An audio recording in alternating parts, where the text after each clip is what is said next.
Hi, I'm Penny from Nebraska. Except my parents are nomads, which means we travel to another state every month. Before I continue, please like and subscribe. By the time I was 8 years old, I'd lived almost everywhere. I stayed in a tent in the desert, old abandoned houses in the forest, and even in a beach cave.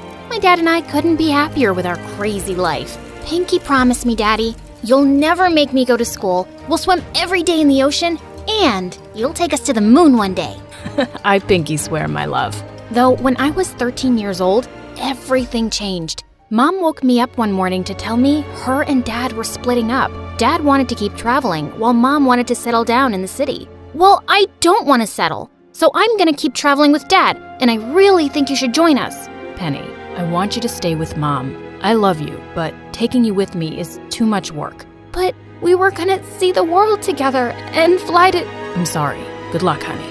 Dad kissed my forehead, and then he freaking left. Mom and I moved to Nebraska City, and I was shaking with anger. I tore up every picture I had of Dad and threw them in our fireplace. 2 years passed, and all I wanted was to forget about him. Then one day, things took an interesting turn. I went for a walk in the park when a letter flew at my feet. I looked up to see a boy smiling at me through the bushes. Oh my God, you scared me. What are you doing? I'm sorry. I didn't mean to scare you. I was just too nervous to talk to you, but I still wanted to look at you because you're beautiful. The boy rose up from the bushes and holy crud, he was majestic. Take a walk with me. I'll take you somewhere magical. Okay, Prince Charming. I'm actually gonna jet because I don't go off with strangers. I ran away quickly, but when I reached home, I saw the guy had followed me. All right, now you're just stalking me. Leave me alone or I'll call the police. You're right. I'm sorry. I can't explain it, but I feel like we're meant to be together. Just let me take you on one date. I'll meet you right here at sunset. If you don't like me after the date, I'll leave you alone. I swear. Okay, fine. You're kinda cute. But we have to be in a public area around other people. The guy agreed, but when I went out to meet him, I almost fell back in shock. He had landed a golden jet in my driveway. Hey, gorgeous. Want to fly to Europe for dinner? Did you just fly here in a gold jet?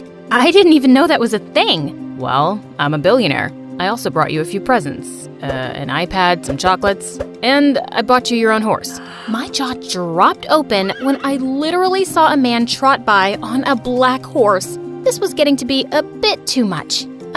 Listen, I appreciate all these gifts, but maybe we can just go somewhere simple, like the park we met at? To my relief, the guy agreed and set up a lovely picnic under the trees. He told me his name was Ezra and just wouldn't stop showering me with compliments. Ezra, thanks for all this, but I'm still a little confused. Why do you like me so much? We don't even know each other. Like I said, I can't explain it, but I know for a fact we're meant to be together. Just wait and see. As the evening went on, I discovered Ezra and I had literally everything in common. When I told him I liked video games, he showed me a picture of his PS4. When I told him my favorite food was lime cheesecake, he opened a container of it. Then my shoulders started feeling sore since I suffered from neck pain. And before I said anything, Ezra offered to give me a neck rub. How did you know I have shoulder pain? Only my mom knows about that. I could just tell you were in pain. I understand you in a way nobody else does, Penny. After Ezra's massage, my neck felt better than ever, which is insane. No doctor or masseuse had ever been able to make my pain go away. As time passed, Ezra and I kept hanging out. He kept buying me every gift I could want, and whenever I needed something, he was always at my beck and call. He was a literal angel. It didn't take me too long to agree to be his girlfriend. Sometime later, Ezra said that he'd transfer to my school next term. I couldn't stop squealing about it to my friend Jenna. I'd love to meet him soon. He sounds like a guy out of a storybook. And dating someone that hot will probably make you super popular. What do you mean popular? Oh, right. I forgot you were homeschooled before you moved here. Being popular means everyone thinks you're cool because you're dating a boy like Ezra? God, my life was just getting better by the second. Ezra met Jenna and I by a quiet bus stop as I kissed him. He even got me a caramel latte. Isn't he perfect? Ezra introduced himself to Jenna, but she just stared at us, looking horrified. Jenna, what's wrong? Why aren't you saying hi to Ezra? Penny? No, I am not saying hi to him.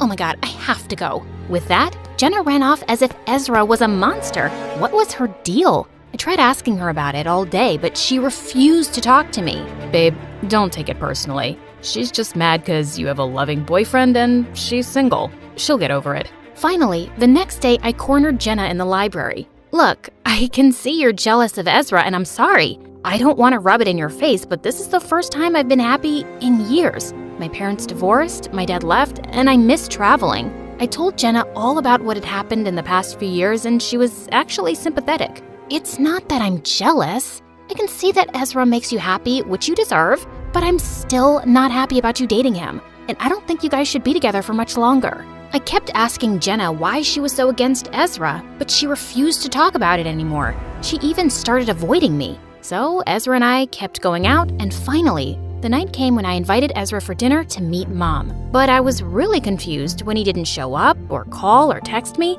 In fact, I didn't hear from him at all the next day either. I was starting to get really worried. I didn't even know where he lived. But on my way to the bus stop the next morning, I saw him sitting on a bench. Ezra, what happened? You totally blew me off last night. Just go away, Penny. I hate you and I never want to see you again. What are you talking about? What happened? I said, get away from me. Do you want me to call the cops? Ezra stormed off angrily and tears stung my eyes. What did I do to make Ezra so angry? I told Jenna all about it when I got to school. Wow, he broke up with you? I didn't think that would happen. I thought he'd stay with you for longer. Jenna, what are you saying? Do you know something about Ezra that I don't? Do you two know each other? Yeah, we do. I didn't want to say anything before, but I know Ezra and he's bad news, Penny. He used to date a friend of mine and really hurt her. Just stay away from him, please. Judging from Ezra's behavior, Jenna was probably right, but I was still confused and sad for the next coming weeks. Jenna kept trying to cheer me up and suggested she set me up with someone new. So we went on a double date where she introduced me to a guy named Noah, and I actually had fun with him, even though I was still sad about Ezra. I even let Noah walk me home and decided to hug him goodnight. But from behind Noah's shoulder, I saw Ezra sitting on my porch, glaring at me angrily. Oh my God! I sent Noah home immediately and stormed over to my ex-boyfriend. What are you doing here? I haven't seen you in months. Are you ready to finally explain what happened between us? Oh no, I don't owe you an explanation. I'm just here to tell you that there's no way that Noah guy will ever love you, 'cause you're the nastiest girl I've ever met. Funny, because months ago, you said I was the love of your life. I don't know what your problem is, but just back off, Ezra. I'm moving on from you. You can stop insulting me now. I don't think I will. You're a horrible girl and you don't deserve to be happy or loved. And I'll make sure you never are. God, what a bully! I started dating Noah and really started liking him. And I felt 10 times better with Ezra out of my life. Then one day, I got a text from Noah to meet him at the movie theater for a date. But when I got there, Noah wasn't waiting for me. Ezra was. Well, well, well. Look who it is. It was you who texted? Did you hack Noah's phone? Even better. I hacked your phone so I could read your messages. Look, Noah will be here any minute, and I want to talk to you. And apologize. It's too late. I want nothing to do with you. I started to walk away, but Ezra put his hand on my shoulders. Penny, I know I've been a jerk these past few days, but I can explain myself. Give me a chance. If you don't forgive me, then I'll never bother you again. But let's just talk. I still didn't trust Ezra, but I did want to hear what went on with him. Just then Noah texted me and said he'd be a little late. So Ezra said he'd buy me a soda. He went to go order for me and I went to go fill up my cup. Then suddenly an employee came up to me. "Excuse me, miss? You can't just walk in here and pour yourself a soda. You have to pay." "Oh, my friend is buying it. He's paying right now." But when I looked towards the counter, I realized Ezra had left. What the fudge? I tried explaining the situation to the employee, but she didn't listen. Instead, she called security on me. The guards had me wait outside the manager's office, and as soon as they left, Ezra came up to me. You're such an idiot, Penny. I lied about buying you a soda. I set the whole thing up so you'd get in trouble. What? But you said you were gonna apologize and explain yourself.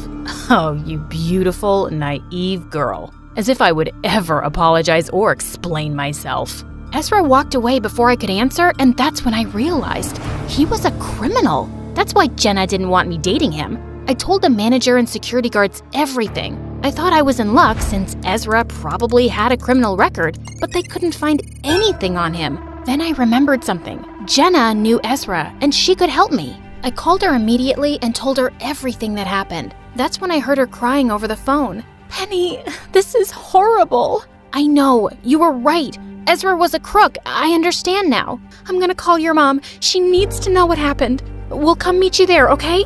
Oh God, she was getting mom involved? But Jenna hung up before I could say a word. Thankfully, Noah texted me and I told him to meet me at the manager's office. Thank God for him.